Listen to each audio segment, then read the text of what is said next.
Hello friends. इस video के अंदर मैं आपके साथ बात करूंगा आईडीएफसी फर्स्ट बैंक लिमिटेड के बारे में।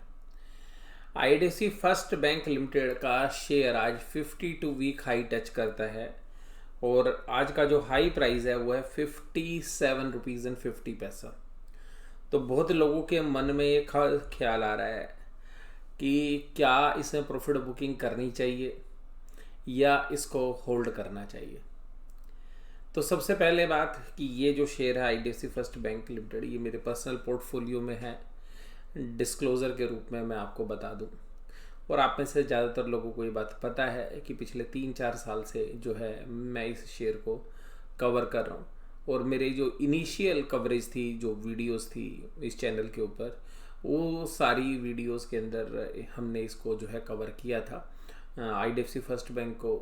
इसके अलावा make money Organics, rain industries, Trident limited और इसी तरीके की और कंपनियां जो है हमने कवर की थी। और यहाँ पर जो आईडीएफसी फर्स्ट बैंक लिमिटेड है वो अब चलना शुरू हुआ है, और चलना शुरू हुआ है तो बहुत लोगों के मन में ख्याल आता है कि क्या अब इससे निकल जाएं। तो मैं इस सवाल का जवाब जो है 3 पार्ट में दूंगा, 3 तरीके से, 3 एंगल से।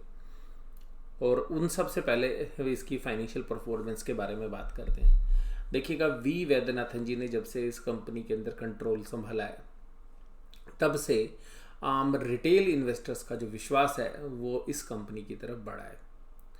ना केवल आम निवेशकों का, बल्कि जिन इंश्योरेंस कंपनीज ने इस कंपनी के अंदर इन्वेस्टमेंट की है उनका भी।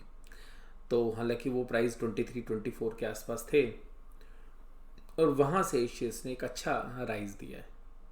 तो अब इस राइज के पीछे सच्चाई क्या है? सच्चाई 2 पार्ट में है। सच्चाई का पहला पार्ट ये है कि देखिएगा, मार्केट रैली कर रही है, इसलिए ये भी रैली कर रहा है। Axis bank, ICICI bank, Kotak bank और इंडसइंड बैंक और एचडीएफसी बैंक, जो प्राइवेट सेक्टर के बाकी बैंक निफ्टी में, वो भी अच्छा परफॉर्म कर रहे हैं, इंक्लूडिंग आरबीएल बैंक।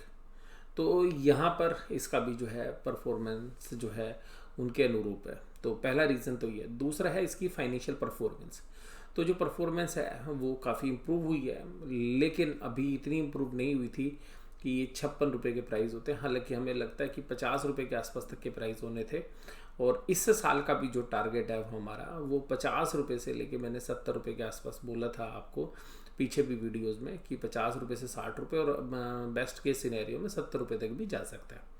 लेकिन मार्केट के अंदर जिस तरीके की लिक्विडिटी और बजट के बाद जिस तरीके से रैली हुई, तो उस वजह से भी शेयर्स के अंदर एक अच्छी तेज़ी देखने के लिए मिली। और जो रिजल्ट्स थे वो काफ़ी अच्छे थे, पिछले 2 क्वार्टर से इंप्रूव हो रहे हैं। लेकिन अभी असेट्स क्वालिटी के कंसर्न्स अभी भी आईडीएफसी फर्स्ट बैंक के बने हुए हैं। आज की रैली क्यों थी? देखिएगा, ये जब इंडेक्स के अंदर जो शेयर्स होते हैं, तो वहाँ पे बुल्स और बियर्स की लड़ाई ना केवल शेयर्स के लिए होती है, बल्कि इंडेक्स को ऊपर नीचे करने के लिए भी होती है। तो जब ऐसा लगता है कि बड़े दिग्गज बैंकों के अंदर सेलिंग होती है, तो इस तरीके के जो शेयर्स हैं वो डिफेंसिव हो जाते हैं, और कभी कभी इंडेक्स को रोकने का काम करते हैं। और कभी कभी जब वो चलते हैं तो ये गिरते रहते हैं। तो अब यहाँ पे ध्यान रखिएगा, बैंक निफ्टी के सभी स्टॉक्स चल चुके हैं, ऊपर आ चुके हैं, और ये भी आ चुका है। तो अभी देखिएगा यहाँ पे कि आज जिस तरीके से कोटक महिंद्रा बैंक के अंदर, एचडीएफसी बैंक में, इंडसइंड बैंक में प्रॉफिट बुकिंग थी, तो बैंक निफ्टी को रोकने के लिए देखिएगा इस तरीके के शेयर्स में जो है अच्छा जो है आउटकम जो है देखने के लिए मिलता है। तो वो आज भी देखने के लिए मिला। और परफॉर्मेंस ऐसी ख़राब तो है नहीं कि ये जो शेयर्स है कि वीक है। ये तो फंडामेंटली भी साउंड कंपनी है और इम्प्रूव कर रही है, बिजनेस के अंदर अच्छे टारगेट्स हैं। और जिस तरीके से वी वैद्यनाथन जी कहते हैं कि आप इसको मेरे साथ, इस कंपनी के साथ 3 साल रखिए, मैं आपको जे टाइप की रिकवरी दूंगा। तो अभी 2-3 साल कंसोलिडेशन में लगेंगे, फिर हम अच्छी रिटर्न्स देंगे।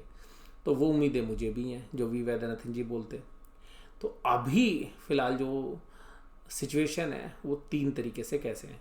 देखिएगा, सबसे पहली बात है, जो लोग हैं ट्रेडर्स, जो ट्रेडर्स हैं वो यहाँ पे स्टॉप लॉस लगाएंगे 53 रुपये का, 53 का, और इसके अंदर ट्रेल करते रहेंगे, या 54 भी लगा सकते हैं। तो क्योंकि बैंक निफ्टी में तेज़ी थी, इसलिए इसके अंदर भी तेज़ी थी।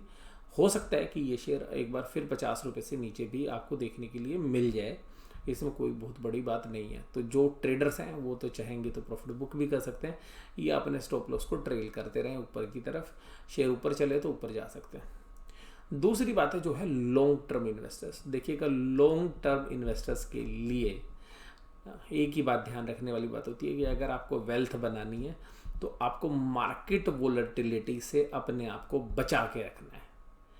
मार्केट वोलेटिलिटी से बचा के रखने का मतलब ये है कि ये शेयर ऊपर भी जाए नीचे भी जाए, लेकिन आप निश्चित होकर बैठे रहे और आपने मल्टीफोल्ड रिटर्न्स लेनी है तो आपको एक लंबा समय शेयर के साथ बिताना पड़ेगा। तो उनके लिए तो कोई भी सेल जैसी कोई भी जो है चॉइस अभी बनती नहीं है, क्योंकि जहाँ पर भी बेचेंगे वहाँ पर भी अगर नीचे भी गिरे या ऊपर भी गिरे, आपको दोनों चीज़ों के लिए तैयार रहना पड़ेगा।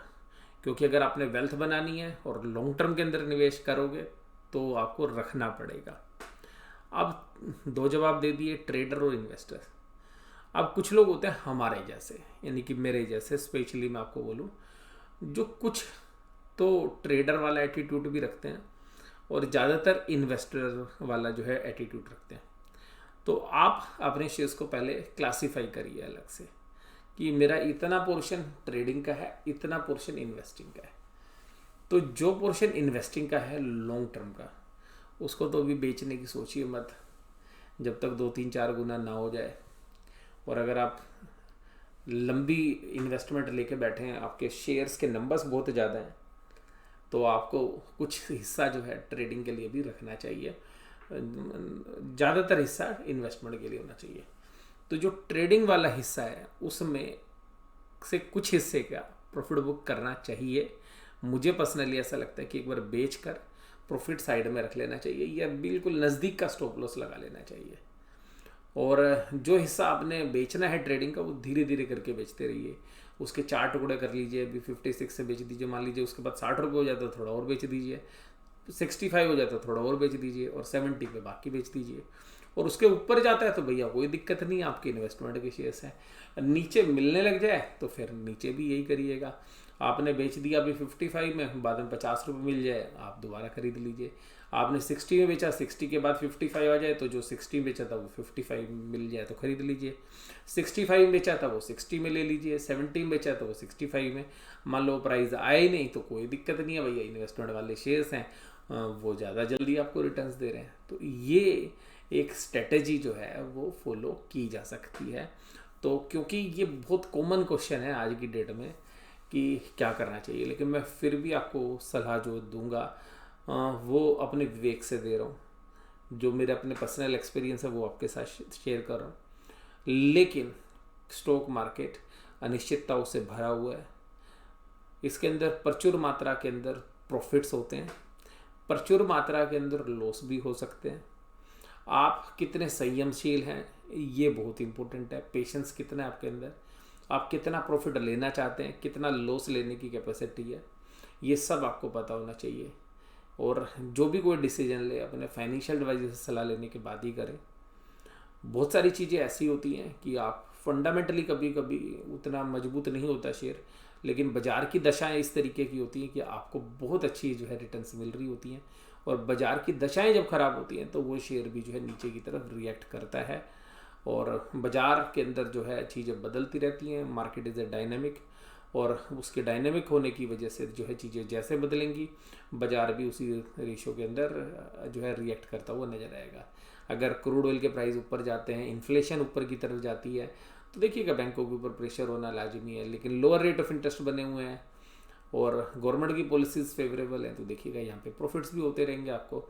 तो बाज़ार के अंदर जो अनिश्चितताएँ हैं उनसे जो है आप जो है दूर नहीं रह सकते। तो मार्केट के अंदर अनसर्टेनिटी रहेंगी, इसीलिए देखिएगा मार्केट के अंदर वोलेटिलिटी रहती है। और आईडीएफसी फर्स्ट बैंक एक हाई बीटा सेगमेंट के अंदर जो है आता है। हाई बीटा शेयर्स का मतलब होता है एक ऐसे शेयर्स जहां पर कि मार्केट के अंदर या इकोनॉमी के अंदर या फंडामेंटल लेवल्स पे चीज़ें चेंज होने की वजह से शेयर्स के अंदर उतार और चढ़ाव बहुत भारी मात्रा में होते हैं।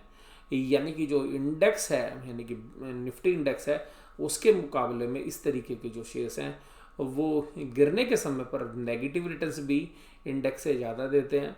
और जब मार्केट चलती है तो उस परिस्थिति के अंदर मार्केट की जो नॉर्मल रिटर्न्स होती हैं उनसे ज़्यादा रिटर्न्स इस तरीके के शेयर्स में आती हैं।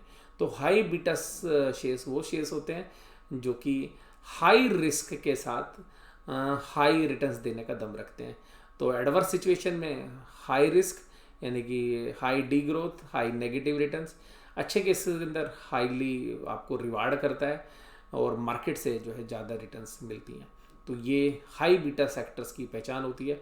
ये बीटा जो है जनरली लीवरेज के साथ जुड़ा होता है। तो जो कंपनियां ज़्यादा कर्जे में डूबी होती हैं वो उसी तरीके से रिएक्ट करती हैं। अच्छा करने में बहुत अच्छा करती हैं, गिरने में बहुत ज़्यादा करती हैं।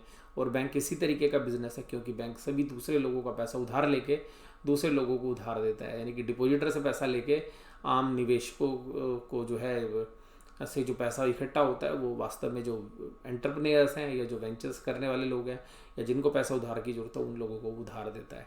तो अल्टीमेटली आपसे सस्ते रेट पे पैसा लेता है डिपॉजिटर से और महंगे रेट पे जो है ज़रूरतमंद लोगों को देता है, और उसके बीच का डिफरेंस जो है बैंक की कमाई होती है। तो बिज़नेस तो बड़ा प्रॉफिटेबल होता है बैंक का, लेकिन जो रिस्क है वो असेट्स क्वालिटी के रिस्क जो है आज की डेट में सबसे ज़्यादा है, और रेट ऑफ इंटरेस्ट चेंज होने का रिस्क भी इस तरीके के सेगमेंट में रहता है। तो ये सारा एनालिसिस मैंने आपके साथ किया और साथ साथ मैंने आपको एजुकेशन भी देने की कोशिश की कि बैंकिंग सेक्टर्स के अंदर किस किस तरीके से कौन सी चीज़ें काम करती हैं। वैसे भी मैं दूसरी वीडियो के अंदर आपको ये सारी चीज़ें बताता रहता हूँ। वीडियो आपको कैसी लगी जरूर से ज़रूर आप मुझे बताइएगा। वीडियो देखने के लिए धन्यवाद। Thank you very much.